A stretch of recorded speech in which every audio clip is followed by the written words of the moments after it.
Okay, all right. Thank you, everybody. Thank you very much for coming. And okay, so what I'm going to cover this evening is I'm going to talk to you about first what impact the coronavirus has had on our greenhouse gas emissions and why the time, although we've been saying it for a long time, the time is now, why it really, really is now. We have a very small window in which to move and to change and to help create that green recovery. And then I'll go on to talk about what we can do. I can hear somebody isn't muted. I can hear a little child in the background somewhere. Okay, all right, so going on. So I can't move the screen on. Right, okay, so where are we now? So this is basically our pre-coronavirus image. These figures are taken from the IPCC 1.5 report and put into this graphic by Carbon Brief.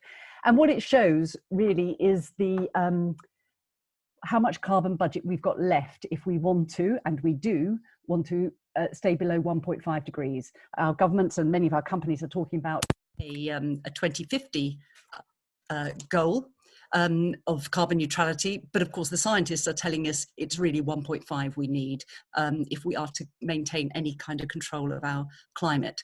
And so this alarming graph shows you that 2020 was always the absolute last year that we had as a possibility for peaking our emissions. Okay, we had to cut from here.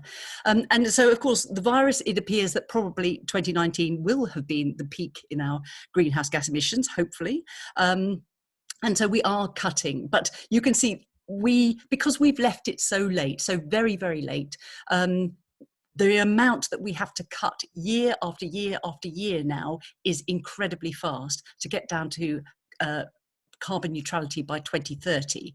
And the truth is that for most of us, for us generally, for our corporations, for everybody, what that means is that by what we should be aiming for and keeping in our mind is that by 2030, we need to be fossil fuel free as individuals and as a society. Now that's a heck of a challenge when you stop and think about it. Our heating, our transport, our power production, our stuff, everything needs to be fossil fuel free by 2030. So that was the challenge we always had. So what has the virus done for us? Well, we've cut at the moment global greenhouse gas emissions by about 17%, but nobody thinks at the moment the official forecasts are that that's going to last throughout the year. We expect an uplift in our greenhouse gas emissions again really within a month or two, and so the overall prediction for this year is that we will have cut by about 6 to 8% this year, and that is all.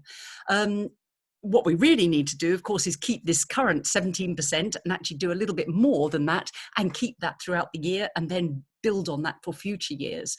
But I've just to show you what I've got on the left here. On the left, what you're seeing is the Keeling curve. This was our first measurements of carbon dioxide since the 1950s, and they've carried on till now. And alarmingly, we are now putting on 2 to 3 parts per million of carbon dioxide per year. And the figure on the right shows you that difference between the red and the blue line there, that at the moment, the prediction is this year that we'll make only a tiny impact on that.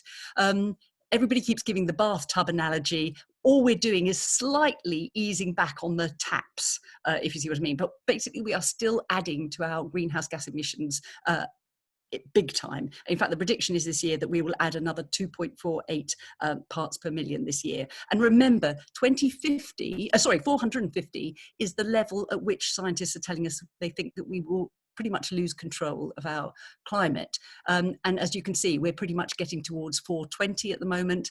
And as I say, putting on 2 to 3 parts per million per year. So this is disastrous. I'm sure most of you know that. And a huge challenge.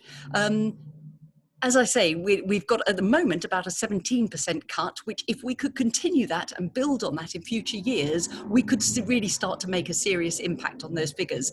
But it's interesting to think, why haven't we seen more? I mean, most of us are looking around at clear blue skies, empty roads. It feels like, well, we should have cut our greenhouse gas emissions much more than that.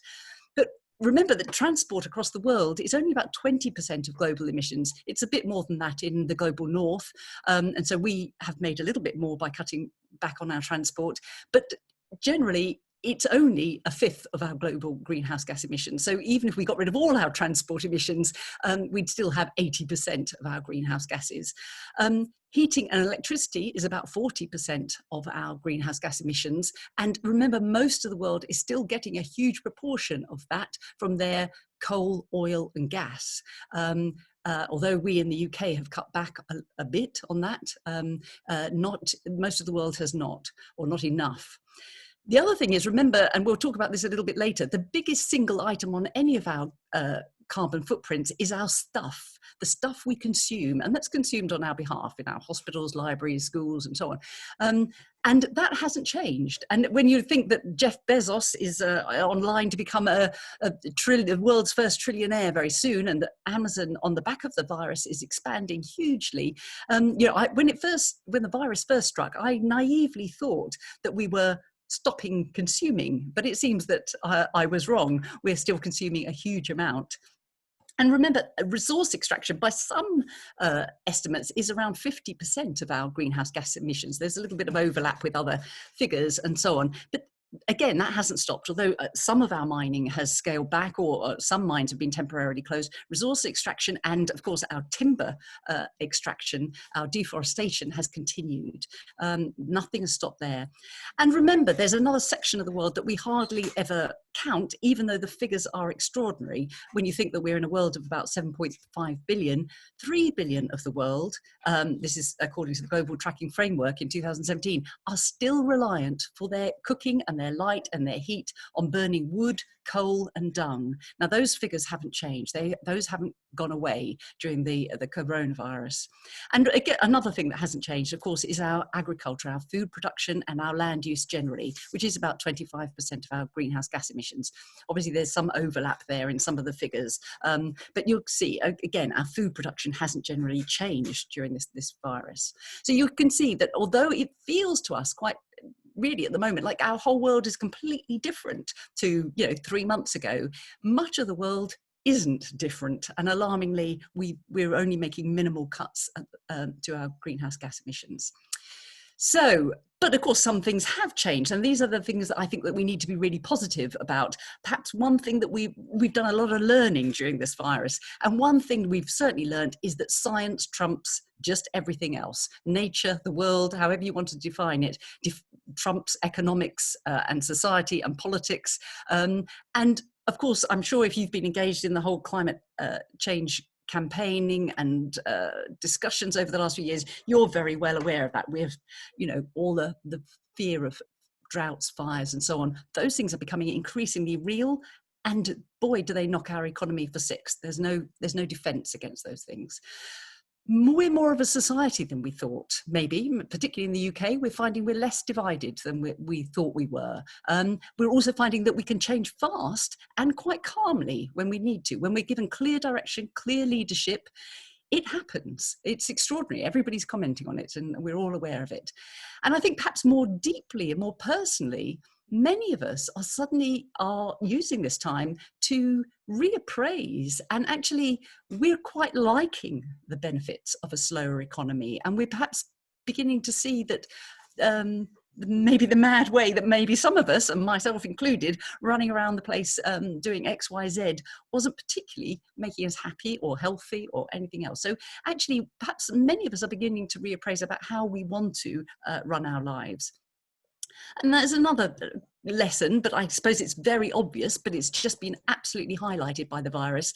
If you want to get companies and corporates' attention, it's the bottom line. We have to keep doing all the things we've been doing, the legal challenges, the divestment campaigns, the shareholder action, and all those things.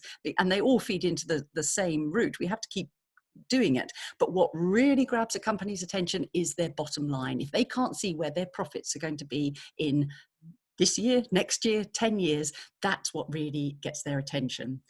So I'm just going to cheer you up possibly with just a few headlines from the last couple of weeks.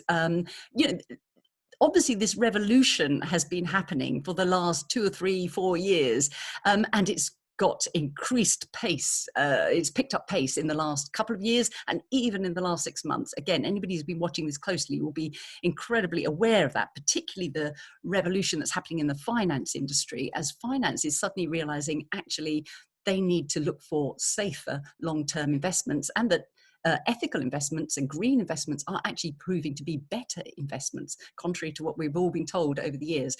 So with that revolution was going on, but it's been absolutely driven during this virus. And these, as I say, are just some of the headlines from. I could have picked so many, but these, I hope that you'll find them very cheering. It's not as if this is all down to us as individuals or whatever. There really is a revolution going on all over the place. So that's good news. But I was really struck. I suppose the reason I decided to do this talk was when I saw this quote from Chris Boardman, the champion cyclist, and I think he's the walking and cycling champion up in Manchester.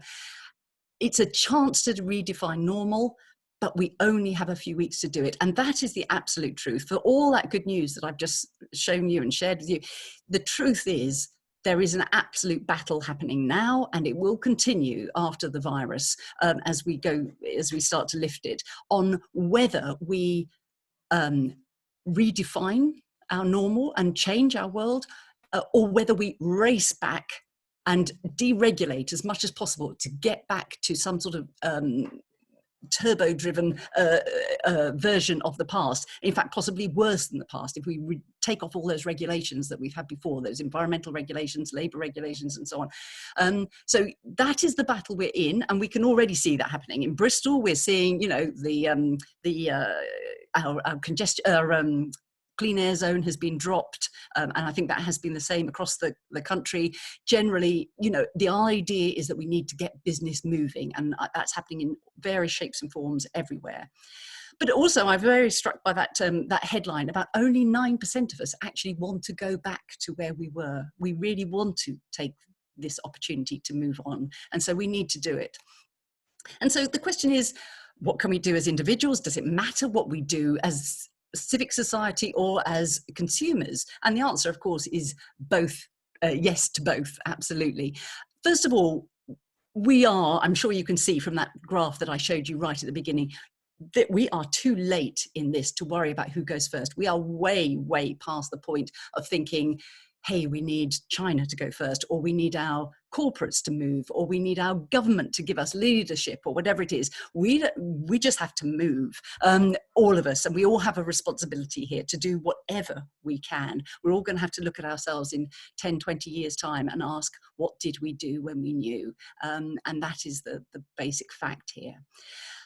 I think there's another big point here, which is business says, of course, demand. That is what their excuse has always been. Bristol Airport, that's been trying to expand for the last few years, will say, hey, they're just a bus stop. If people want to fly, they need to provide the services. That's all they're doing. Shell will say, and they are saying, listen, we'll go carbon neutral by 2050, but only if the public show us that they want to move off oil. Otherwise, we'll just keep producing oil because we want to consume it. Now, of course, these are disingenuous arguments because, hey, they do the lobbying, the advertising, they fight the carbon taxes and so on that would possibly level the playing field. And they do the advertising to make us want to consume and so on. So it's a disingenuous argument. But there is a truth at the kernel in there, which is that we are the drivers of the economy. What we consume matters. They do provide what we want. And if we say that we want to stop climate change, but we carry on having 2, 3, 4 flights per year and all the rest, we don't change all the other habits, the food habits, the consumption habits that we have, then they have an argument for saying, well, the public isn't ready. So we need to show that we're ready, basically. And there's another very good point that the virus has really highlighted at the moment. Companies are listening, okay? They have never listened to us as much as they are now. You will have heard on the news that many big corporations are suspending their investor guidance this year. They're putting it off because they cannot see what's going to be down the line in 6 months' time. They do not know how to advise their investors. So what are they waiting for? They're waiting for you and me. They're waiting for us to decide, Are we going back to the old normal? Or are we going to reduce our consumption? Are we going to move to electric vehicles? Are we going to move to our bikes and walk more? Are we going to change our food habits? They just do not know, and they are listening. They are waiting and they are watching us. So do not believe you have no power. You have a huge amount of power. And I would always think that basically we feel so disenfranchised and disempowered in our society. But remember, there's a couple of very fundamental points that whenever you decide to perhaps not fill up your car with fuel this month, this week or month, and you cut 10 units off your electricity bill, you perhaps don't buy that jumper in wherever or whatever it is. However you do it, when you cut a bit of your consumption, you think, well, that doesn't make any difference. But remember all the embodied emissions and the backlog of emissions that come there. Remember, we spend about a third of our fossil fuel energy getting energy to us in a consumable form, in electricity or in a refined fuel, in a cleaned up gas that we use in our houses, and so on. And so the point is that when you cut a unit off your consumption, whatever it is, you're actually cutting far more than you ever see.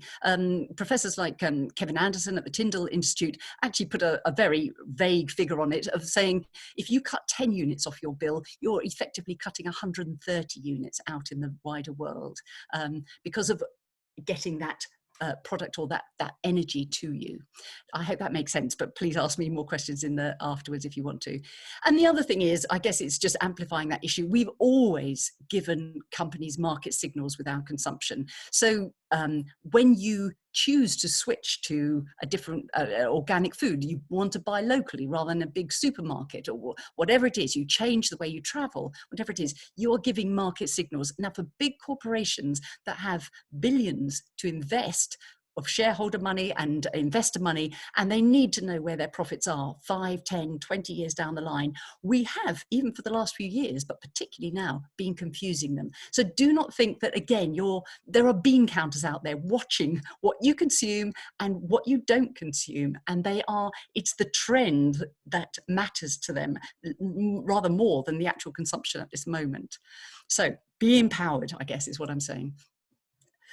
And so what do we need to do? Well, okay, I just love this quote from Professor Joe Smith of the Royal Geographical Society. We need to end our unhealthy human gluttony for cheap power. We gulp when we should sip. Now, I think that just kind of sums it up. Most of us have got so used to not even knowing how much energy we consume. We don't even look at our bills. And many of us wouldn't even know what we were paying, let alone actually what we were consuming in kilowatt hours and so on. There are a couple of inconvenient truths in here, which I think we have to be very honest about. It may mean that much of our life going forward is perhaps less convenient than it is now, less choice than we have now. You won't be eating strawberries in January. You shouldn't be. You won't be eating fresh tomatoes in January if you're in our side of the hemisphere. But actually, I think what we should do is take the learning from the coronavirus. Maybe we're all appreciating a slower life is better and healthier for us. So, there are positives in there too. And again, I guess the other inconvenient truth is there that many of us will say, well, we can't afford to change. The truth is, of course, that many in our society, and I'm talking about in the UK, it's true, we have a very impoverished sector of society that really has very little in the way of choices. But most of us do have choices. And, it's a very harsh thing to say, but I think we have to say it. When we in the West, in the global North, say that we don't have a choice, it usually means because we want to, because of the food choices that we're making. We want to eat meat, we want to drink alcohol, we want to eat imported goods. We want to have that second or third holiday per year. We want to live in that particular house. Most of the world, when you think that we still have 1 billion people starved, going to bed hungry every night, we have 2 billion without a toilet. We have 3 billion still cooking on dung and wood. Most of the world will look at us and say, how can you say you can't afford these things?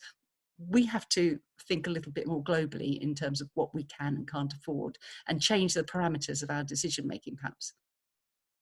Okay, so what is the point? What can we do? With each change that you make in your consumption, the main issue is not just to make that one little change, but to change the culture. And I always say it's a bit like, how do you eat an elephant? One bite at a time. Do your action, whatever it is, change your bank account, stop, congratulate yourself, shout about it, tell everyone, go on and challenge yourself, do the next thing, change your whatever it is, how your washing machine, and then go on and change your investments, change your electricity provider, whatever it is. Do one thing and then move on, but really make it loud. I guess the point is, at the moment with the virus, and knowing that we have a very small window to change things, is to perhaps speed that up a little bit, and take the opportunity of the virus to tackle some of those headache challenges, the things that we actually have been putting off, the things like changing your bank account, changing your investments, changing your energy suppliers, and so on, and really take the time to really rethink your life a little bit. But obviously changing our culture goes much wider than that, and many of us, I'm sure, actually, I know I'm talking very much to the converted. I'm sure most of you are in touch with your MPs. You sign a dozen petitions a day, and so on. But all those things that, if you let that side of things drop, then carry on. And remember also, your councillors, your local councillors, often say they can't take up an issue unless they hear from you. So although I'm guilty of this, I write regularly to my MP, but I don't often think to write to my local councillors about local issues. And I know most councillors will say, please do, because otherwise we can't move on things. But donating to campaigning charities is another really big thing. If you can't do it yourself, really support those organisations that can. And I just think, but also don't forget to comment on the stuff. We all are guilty of hearing on the BBC or whatever it is, figures or statements that we know are incorrect, and that happens all the time. And I mean, I'm sure we all get sick of it. But remember the BBC effect a couple of years ago, after the Attenborough's programme on plastics, when the BBC, and also when the BBC was challenged over its climate change coverage and its need to balance with a sceptic every statement that was made, and the fact that the BBC changed its coverage really changed the whole atmosphere that we were operating in. It made it much harder, much easier, should I say, for us as active citizens to feel that we weren't just pushing a boulder up the mountain. So what I'm saying is, just find out the email address of the Today programme or whatever it is, and be prepared. Just send in an email when you hear something wrong. Just do it. Just make your voice heard, is what I guess I'm saying there. So in terms of the practical stuff that you can do, the really, in your day-to-day living, remember there is really only one alternative to the economic system that we've got at the moment, and that is localism. It sounds like a weak solution, but it really isn't. It's a very strong solution. If anybody wants to follow this up, George Monbiot speaks very, very clearly on the issue.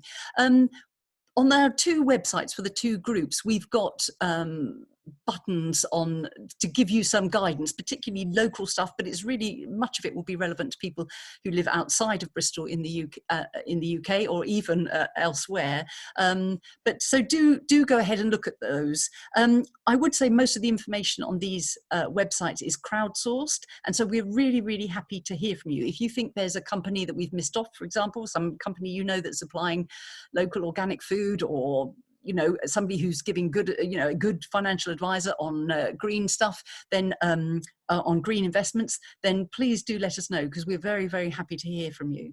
So please do take us up on that. But yeah, so I'm going to start with food, really, as one of the most obvious ways for most of us to think about how we change our lives. And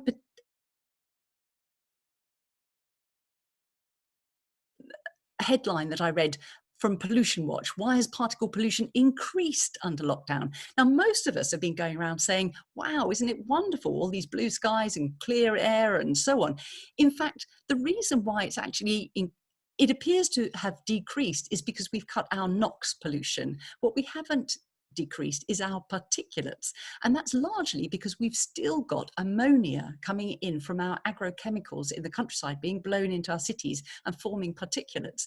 Now, this is a much bigger problem, and we really need to to address this. And the only way to do it, and I often feel a shiver going through audiences when I say it, is that we need to get into organic food and stop that culture of, you know, what we now call conventional agriculture, which is absolutely destroying our countryside, our world. We're just killing off all the microbes and insects, and now losing, of course, that upper chain of our web of life, our birds, butterflies, and all the rest of it, because we're killing off that those smaller animals.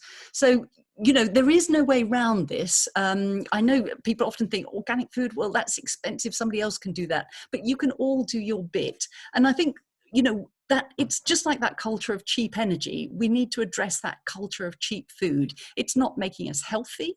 It's often not making us happy. And, you know, you wouldn't get on an airplane that had contaminated fuel in it. You wouldn't get in your car if it had contaminated fuel in it. But we put stuff in us, inside our bodies all the time, that we know is carcinogenic. We know we're using wheat products that have been bathed in glyphosate and so on.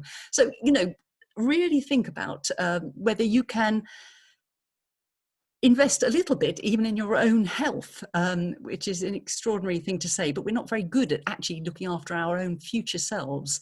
And in terms of cost, I know everybody says organic is more expensive, and I'm not disputing that some products are. But again, if you reassess your diet, you know, eat less meat, eat less dairy, maybe cut the alcohol a little bit, you know, eat less processed food, less snacks, and so on. Eat real food is the mantra, I guess, our dietitians are telling us.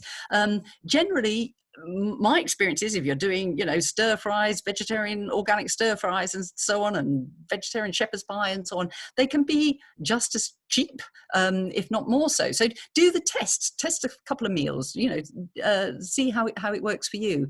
But also remember, there's another thing. It's our food distribution system is a large part of the problem. So again, as much as you can, start to move towards local suppliers of food rather than our supermarkets, which are becoming, just like our banks, too big to fail. And our government is relying on them now as institutions in our society to deliver all sorts of products and things to us, which is not healthy. I guess that's another debate. I don't suppose I have time to go into that too much, but I'm happy to answer questions on that.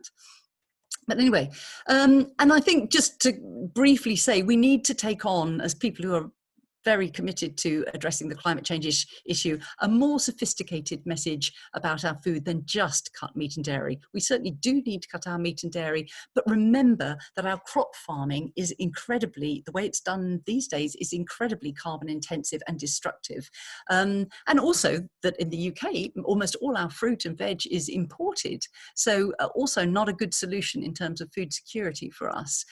So there's lots what we really need to think about are things like food miles. It really does come back to the local, seasonal and organic, and taking the whole three on board as much as you can. In particular, I'd say think about your drinks. You know, we're all busy importing wine from, California, South Africa, Australia, Argentina, Chile. Does anyone notice a pattern here? These are all drought-stricken areas of the world. This is something we need to stop. We have good organic English wines now that we can use, but I've just put a few logos up here on the website, but there are many, many more on the websites for Clifton Climate Action and BCR Group. You know, Bristol in particular has such a phenomenal choice of organic and local beers and ales and ciders and wines and so on. So really think about that, and juices, of course. So please do follow up on that and look on the website. Apart from that, of course, many of us are looking towards how we can start producing our own food a little bit more, which is a very wise decision, and passing those skills on to our next generations. Greener gardening. I haven't tried this myself, but many people over the years have asked me about if they've got spare bits of garden, could I put them in touch with somebody who wants to garden it and so on. And I was interested to see that there is a group, it's international in fact, called Lend and Tend. If you want a bit of garden that you can use, or if you have some garden spare and you'd like to be able to allow somebody to use it, then there is an organisation there that can help you. And I don't think anybody in our groups has got any personal experience of this, but we'd love to hear from anybody who tries it out. But again, it's a case of you know, many of us, we keep doing the same things, buying the same compost, the same plants, and so on, the same chemicals for our gardens, without really thinking about it. And I think, yes, it's a point of going back, taking the virus as, you know, this slower pace of life at the moment, for those who have got a slower pace of life, to sit back and really rethink how we can do it. And if you look on the website, I was surprised at how many different options there are, particularly around Bristol, for seed swapping, for good green compost. I have to give a special shout out to Grow Wild, which is part of Avon Wildlife Trust, which, you know, will deliver to you at your home native wildflowers, vegetable plants and so on, peat free and plastic free, and it's an excellent service. They're using volunteers to deliver, so it's a really, really good one. So please follow that up if you can. I've got a picture of a piece of comfrey there in the middle, because remember, that is such an excellent alternative to fertilizers.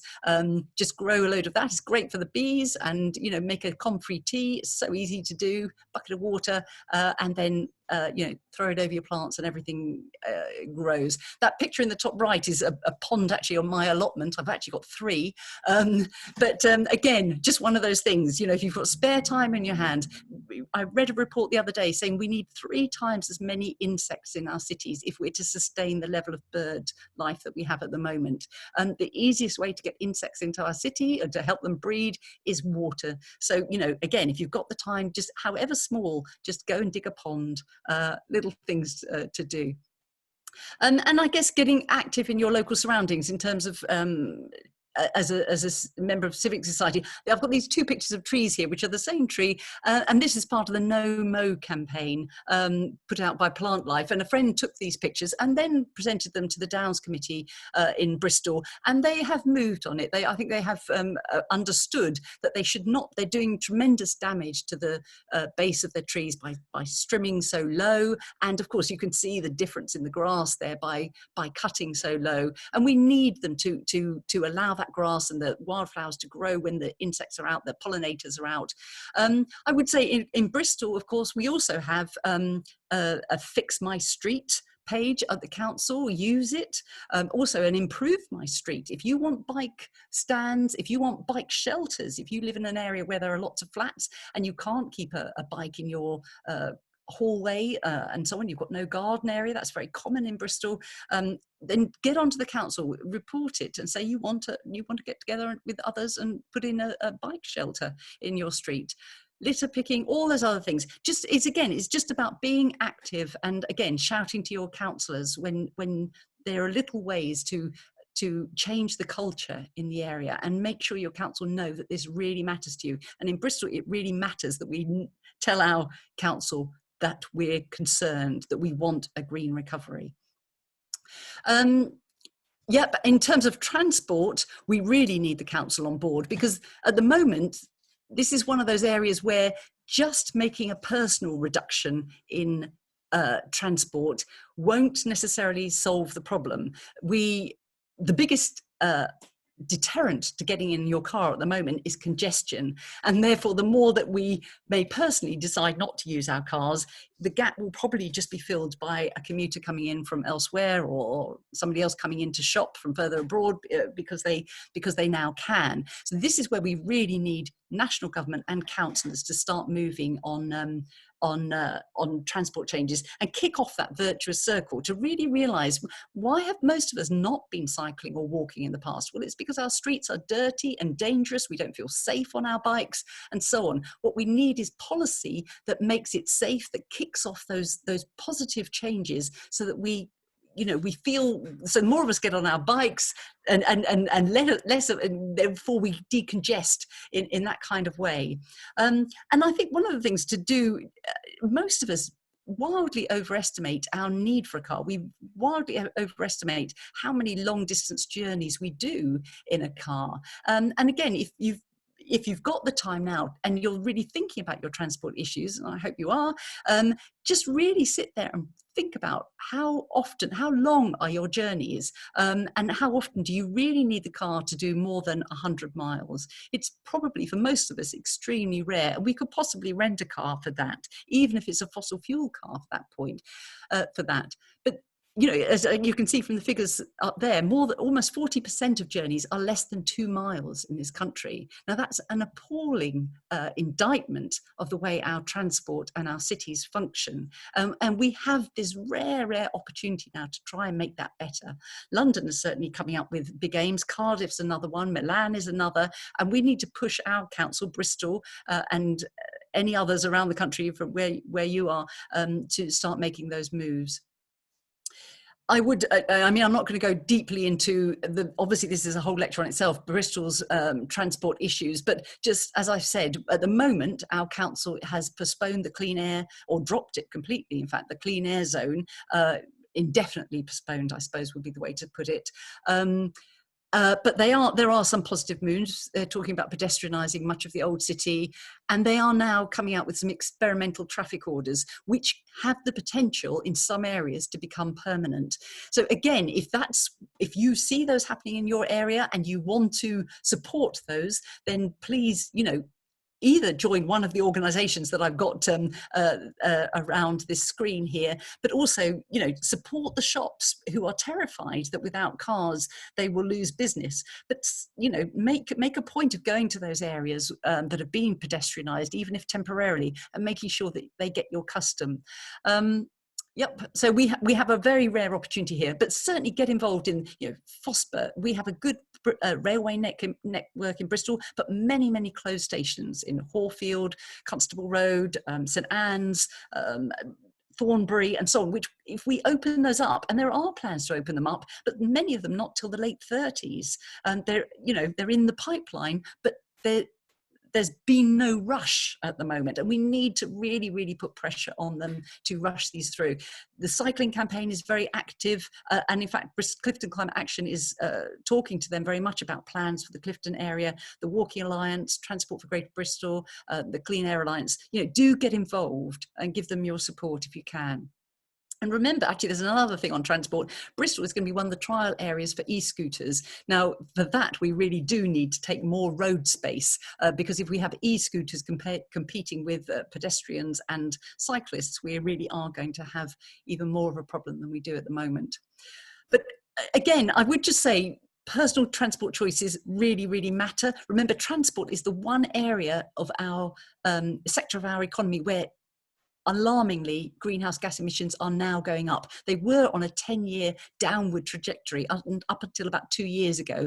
And now we're driving bigger cars, we're having more deliveries, we're using aviation more. So our emissions from transport have now started to go up. And that is utterly disastrous. You can see there the graph on the right.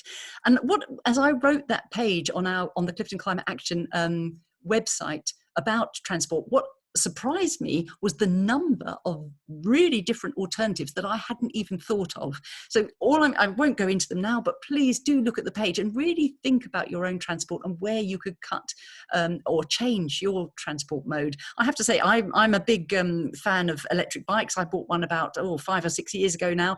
Completely changed my life. I can now whiz around the city anywhere, and everybody who's in Bristol will know how hilly Bristol is. It's absolutely made access for me so much easier. And so if you've always thought, well, it's one of those things I'll try one day, now is your time. Now go out and give one a go. And just don't, obviously aviation is one of the big issues at national level, which we're all focused on at the moment, because it is such a big part of our problem and a growing part of our problem in terms of greenhouse gases.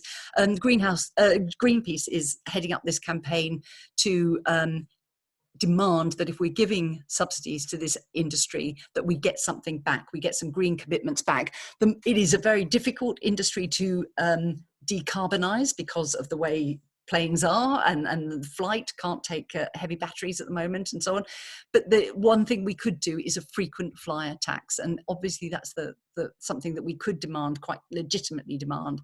So please put pressure on your MPs and sign those petitions and pledge to go as flight free as you possibly can. in terms of low impact holidays, you know, again, this is a chance, I hope, for many of us to rethink where we go on holiday and perhaps not take the usual solutions. We're being asked to do this anyway to support our own economy and our own recovery. But for those of us who have given up flying, I mean, for example, that picture on the right there, top right, that's the Scilly Isles. And if I hadn't stopped flying, I would never have probably gone there. It was always on my bucket list. But I have to say, absolutely beautiful, absolutely gorgeous. This year I was going to go, may still go, up to Scotland by train. I guess the point is, this is the time to really think about where is it in the UK or close around Ireland, Northern Europe, that you've always thought you wanted to go, but haven't been to for a long time, whether it's the Orkneys, the Yorkshire Dales, the Snowdonia, wherever it is. Think about where you might want to go. And if you do want to travel abroad, it's perfectly possible by public transport. This picture at the bottom left is a friend of mine who went on a yoga holiday down in Austria last year. She got there by train quite well, and had a fantastic time traveling down and traveling back.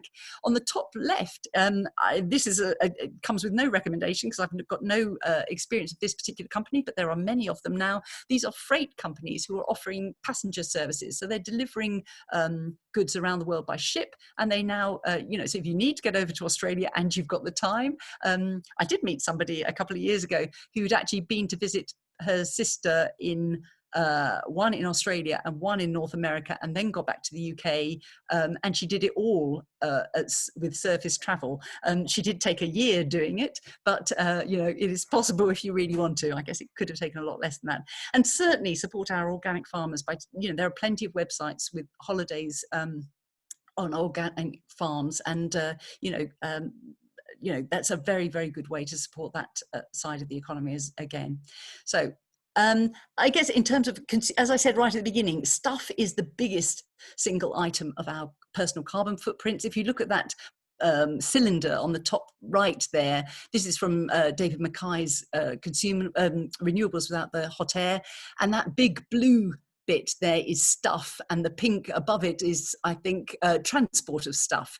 That's the single biggest item of our personal carbon footprints. So again, do you know what, when I was writing the page on the website, what surprised me is the wide variety of options there are at the moment. There's almost nothing. I think perhaps toilet paper and underwear are the only things that I've come up with that you really can't get second hand. But even then, there are better choices that you can make. So do have a good look round. I mean, again, with things like fridges and whatever, I've got a reconditioned A-grade fridge, which I've had for several years now. I didn't have to buy it new.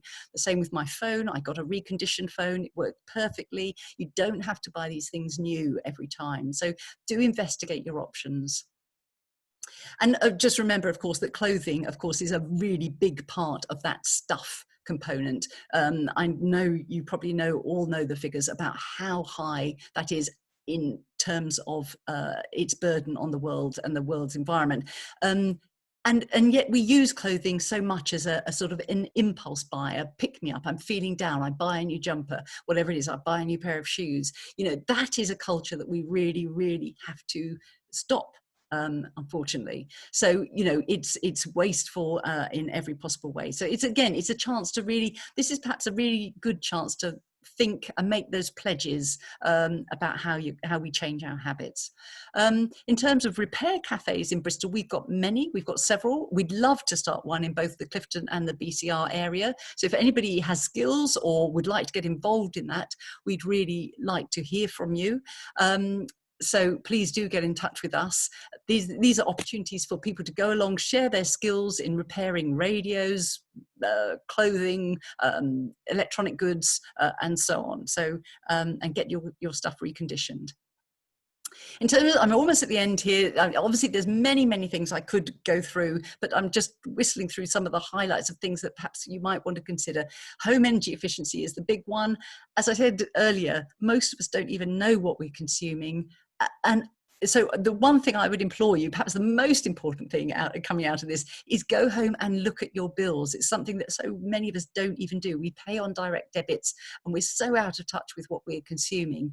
So get the bills out, have a look at them. If you can, for the full last year, what you need to do, of course, is compare your bills for this quarter with the quarter from the similar quarter from the previous year and see where that takes you. Then take the 10% challenge. Discuss it with the people you live with. This is obviously one of the biggest challenges, to actually talk to the people that we live with about do we need all those lights on? Do we need to, do we need to heat at that level? Are there rooms that we could turn the heating right down, or could we control it in other ways? And so on. Have we changed to LEDs and things like that? So there's lots that you can do there. 2/3 of the British public don't know how to control their central heating. There was a report out a year or two ago on this. Make sure that everybody in your household knows how to control their heating. And again, there are instructions on the website and lots of links on that to help you. Change your energy supply to 100% renewable. And again, there is information and advice on that on the website. So do have a look. And really think about, summer is the time to think about, because it's winter that's our big consumption period, of course. Really think about how you're going to draft proof, which is about 1/3 of our energy loss, just those drafts and small losses. And then the bigger things, the insulation. If you've been thinking about changing, if your boiler at home is coming towards the end of its life, now is the time to really think about what are the options in terms of a heat pump, for example, or solar thermal. Do it now before it becomes an emergency, so that you've really found out the facts and can work out the best way forward. And remember, the Centre for Sustainable Energy, which is based in Bristol, gives you a lot of help and will help you find workmen who are accredited and can do that work for you. So again, have a look at the website for more information on that. And if you're sitting there thinking, well, I rent my home, there's no chance of me doing any of these things, remember the property reaches at least an E grade on the energy performance certificate. Now, an E grade isn't high, but the idea is that gets ratcheted up over the next few years. So if you're a renter or if you're a landlord, this really is useful for you to know. And don't forget, of course, in Bristol that we have the wonderful Cheese project, the Cold Home Energy Survey project. Again, I'm sure they'd be willing to hear from you now to put you down on the list for the surveys that they do all winter to help you identify all the small drafts. And don't forget, when you are doing draft proofing and so on, there are various good companies now that are offering really green insulation. And I've just put up one there, the Ecological Building Systems, but there are others. Again, look at the website. So again, I think this is the last point I had to make, really about changing where your money is. Again, most of us don't think about where our pensions or our banking or our savings are. Again, we've got lots of good options now. Banking guarantees on switching, 7-day switching and so on. Lots of good positive investment sites like FX and Trine. There are others. Again, look at the website for more information on those. These are jobs that we tend to put off, but use the time under the virus to reappraise those and go back and find out what your options are and what you can best do. And I guess I'm just going to leave you with, first of all, a statement from last year from Antonio Guterres, the Secretary General of the UN. Are in a battle for our lives. And this isn't just about our children or our grandchildren. This is about our future selves and how comfortable it is, how easy it is for us to live on this earth. So, really, we all need to take that on board. And this from Joseph Stiglitz, the former World Bank chief economist. Basically, the climate crisis is our third world war. And he said that long before coronavirus, of course. Yes, we can afford it. We must afford it. Our lives and civilization depend on this. And the point is, as we know recently, and we've known actually for a long time in the UK from the National Infrastructure Committee and others, this is good for our economy. This has never been a case of we don't have the money to do this revolution.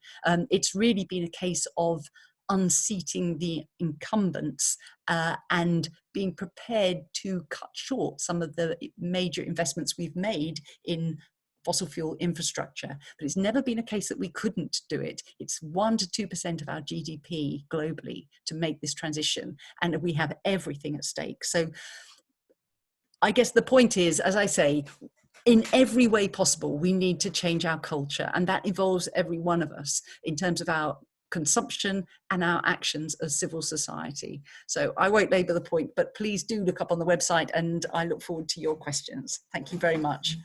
Okay, so we're going to, stop sharing, go back to this. Okay, so now we're going to have a few questions from everyone in chat.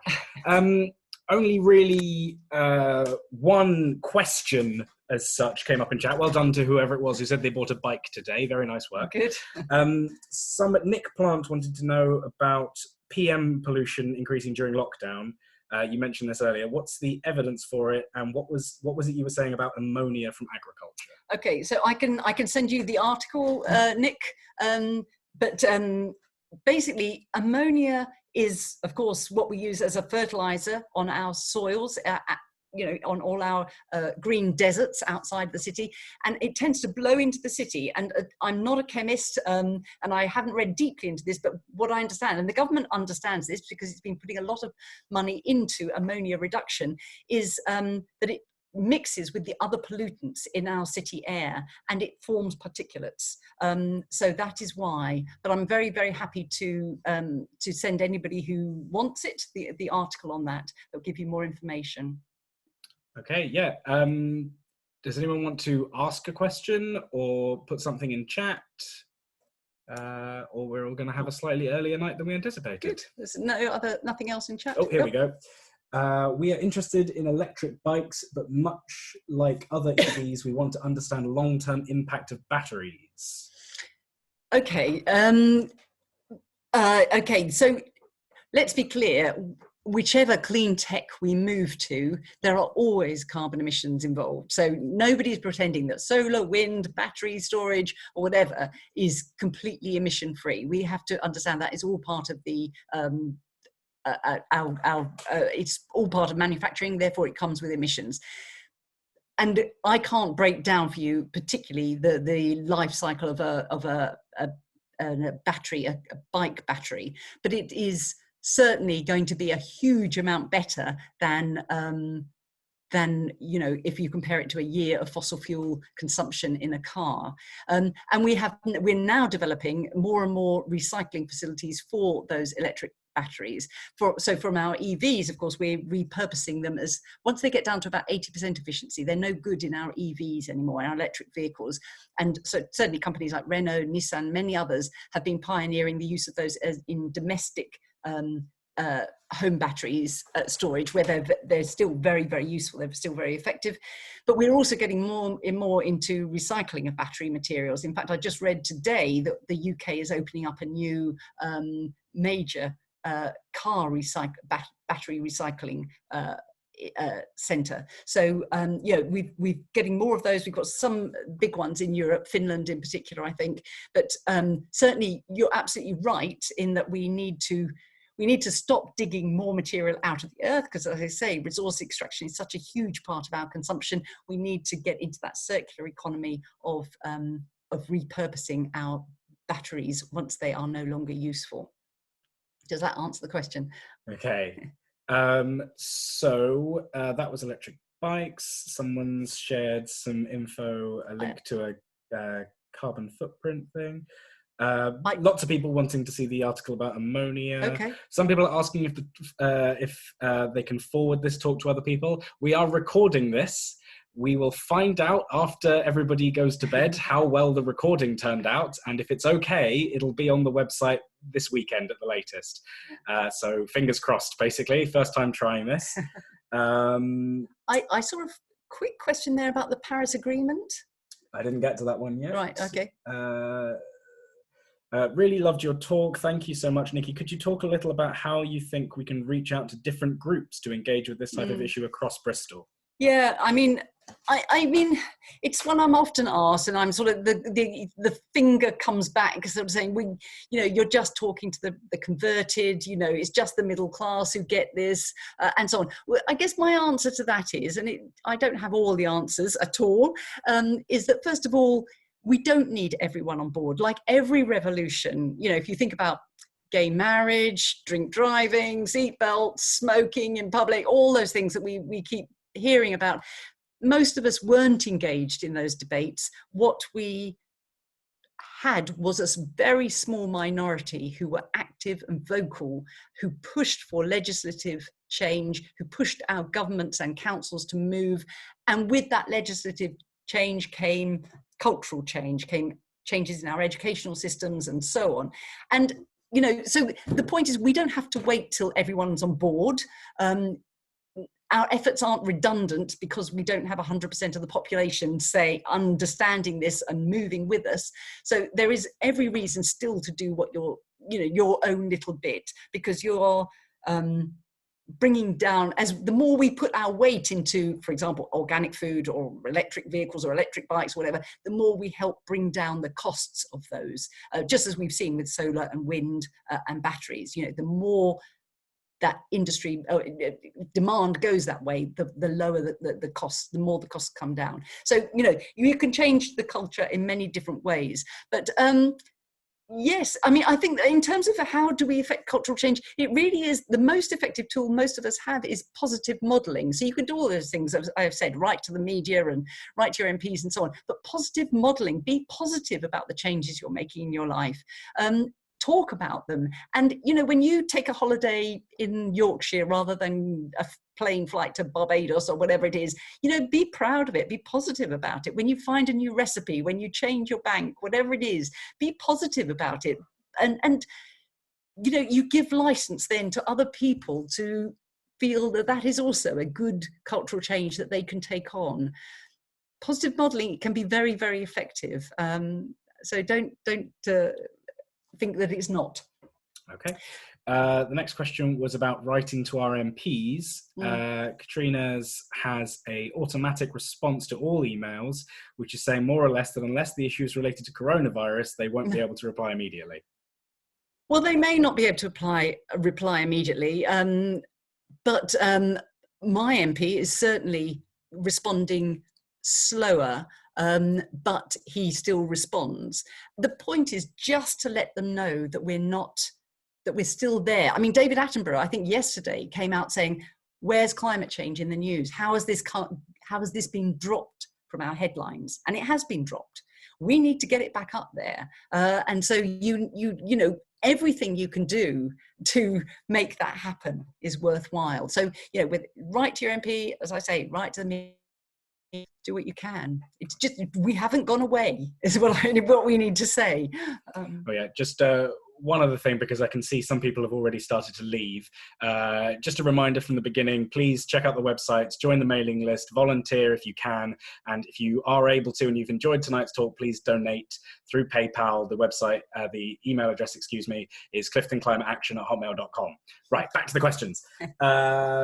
With batteries, the lithium content is a major issue as involves a contentious extraction process. Thoughts on that? Yeah, there was a very good Crossing Continents, I think, on Radio 4 about the effect in Argentina of lithium production. And I agree, I absolutely, you know, we shouldn't be blind to that. You know, it can be, you know, I think there are probably better ways of doing it. At the moment, there's a lot of destruction involved, as is, let's be clear, all our mining. You know, most of our mineral extraction is done with acid, with revolting tailing ponds that are left open, full of the debris and the contaminated waste, and that happens all over the world.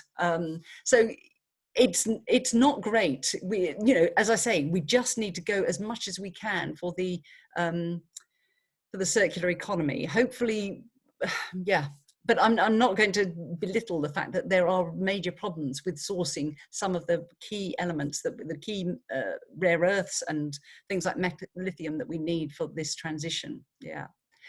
I would say there's a huge move, of course, to find non-lithium batteries. And there's a whole raft of investment into technologies that don't involve lithium. And we certainly need to back those too. Okay, yeah, the next one is interested in Nikki's thoughts on the Paris Agreement. Will it make the change needed? Who is the best to make the change? Government, corporates, or the public? The Paris Agreement, right? Okay, well, we all know what that is, and it was always a huge compromise. It, you know, what it did, of course, was enable every country to come with their own pledges and sign up to say what they thought they could do. It, therefore, for that reason, it never got us anywhere near the goal that we needed to be. The Paris Agreement only ever got us close to 3 degrees, which is pretty much, you know, an unrecognizable society, an unrecognizable geography for most of us. So the Paris Agreement was never enough, and we are not even making the Paris Agreement, remember. Most countries are not even making their, achieving what they pledged under the Paris Agreement. So we have a long, long way to go. On the other hand, of course, the thing that it did do was get virtually every country to sign up. There were 3 that didn't at the time, who've subsequently signed. We now look like we're going to lose the US, possibly Australia. It's always an on-off discussion. But you know, the point is, what the Paris Agreement did was say, we get it. Climate change is the biggest challenge facing the world, and you know, it really has helped galvanize us. I suppose the point at the moment for us in the UK, and this goes back to how you deal with your MPs and so on, is one of the things that's really underreported at the moment is that the EU is trying to get the Paris Agreement as a baseline strand of our trade negotiations with the EU, and the UK is refusing to do that. We are refusing to have the Paris Agreement written into our basic protocol on trade negotiations with the EU. So you know, we are certainly not committed to it ourselves in our trade, and that's another bigger issue. But so what was the subsequent part of that question? Who is best to make the change, the government, corporates, or the public? Oh, in the end, it's all of us. What we've seen what change can happen in our society when we really get leadership. Now, I think many of us would say the leadership on coronavirus wasn't the best, but at least it happened in the end. You know, so of course we need government really to take the leadership, but we have a real dearth of leadership at that level, and therefore, as I say, it's a circular thing. Everybody is waiting for somebody else. They're waiting for us as the public, as consumers, to say that we're ready for it, that we're willing to make those changes in our lives. You know, it's going to mean huge changes in our economy. You know, road taxing rather than taxes on fuel, for example, and things like that. So you know, the government needs to know that we're ready. So we can lead, basically. As individuals, what I'm saying is feel empowered. You can lead too. Okay, so the next one is, Nikki, do you think that Naomi Klein, expert on disaster capitalism, would agree that only consumer action can tackle the power of the global corporate elite and challenge the established neoliberal consensus that controls the economy? Would she agree with it? I don't know that she would say that. And I'm not saying that we are the only challenge to corporate power.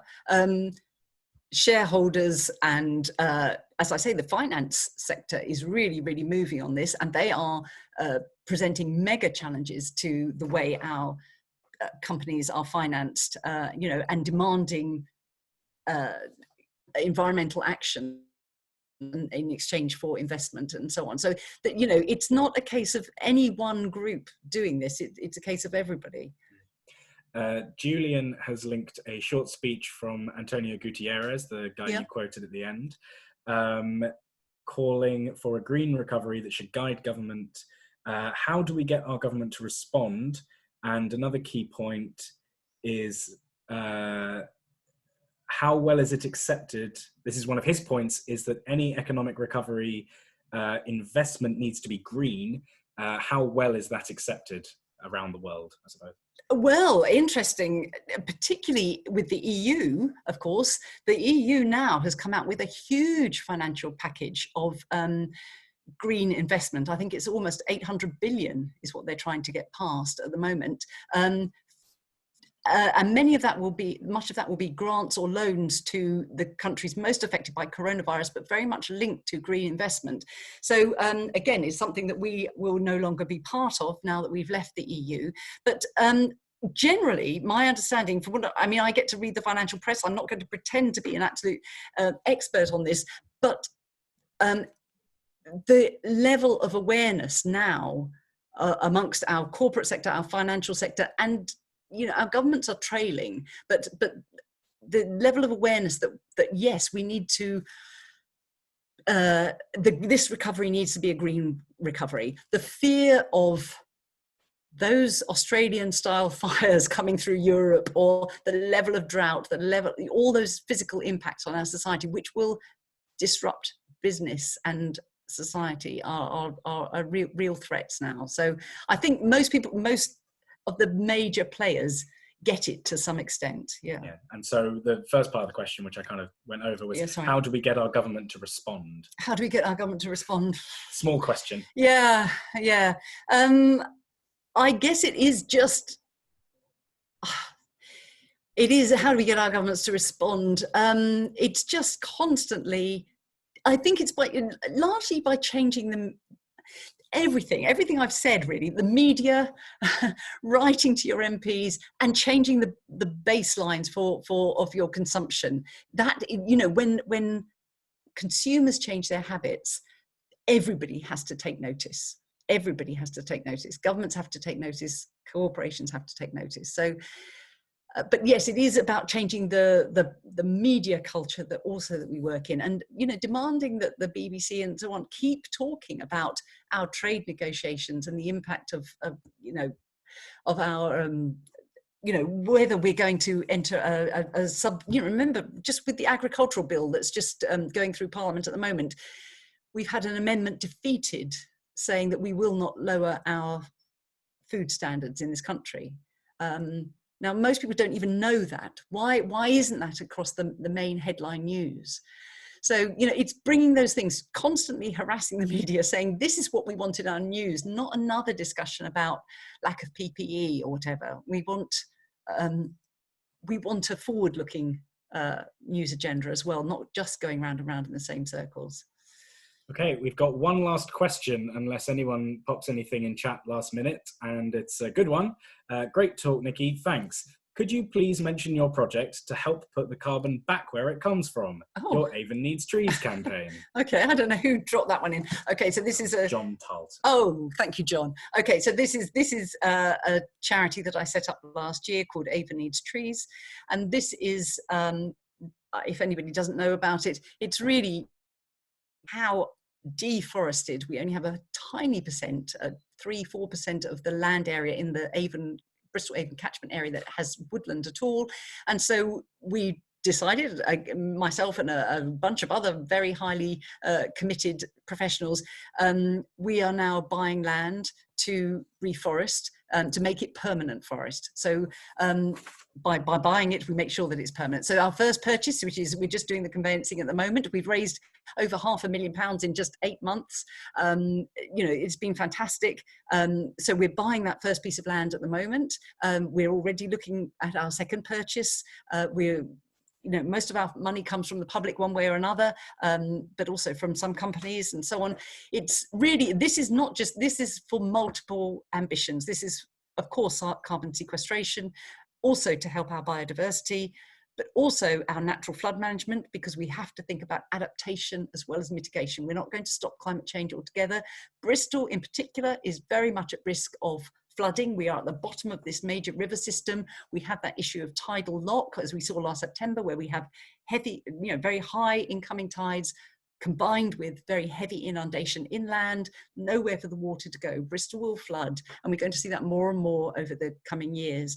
So we can't immediately stop the flooding of the high tides, but what we can help do, and we are just ants, we call ourselves Avon Needs Trees for a reason, is help stop and slow that water going into our river systems higher up in the catchment area. When I talked to the Environment Agency, that's what they were saying, is plant in the high catchment area as much as you can. And so that's what our ambition is. So please support us, and thank you for giving me the opportunity to give Avon Needs Trees a plug.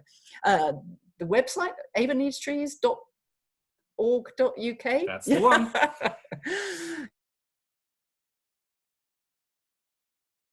That is all of the questions we've had. Thank you very much to everyone who's asked a question. Thanks to all of you for coming. Again, website, join the mailing list, volunteer if you're able, donate through PayPal, Clifton Climate Action at hotmail.com. All of the money will be split evenly between the two groups. Many thanks, great event. Yeah, thanks for coming. coming. Say that article on ammonia. Yes. Can we get that on the website? We can certainly put it on Clifton Climate Action. I'll put a link to it on the Clifton Climate Action Facebook page. That's probably the quickest and easiest thing to do. Okay. If anyone doesn't use Facebook, send us an email and I'll send it to you directly. Yeah. But yeah, thank you all very much for coming. I'll close the meeting in a minute, but if you want to leave early or take an opportunity, if you want to get any of the links that were put in the chat, do that now, because they'll be gone in a minute. And what I should do is thank you very much for coming, by the way, everyone.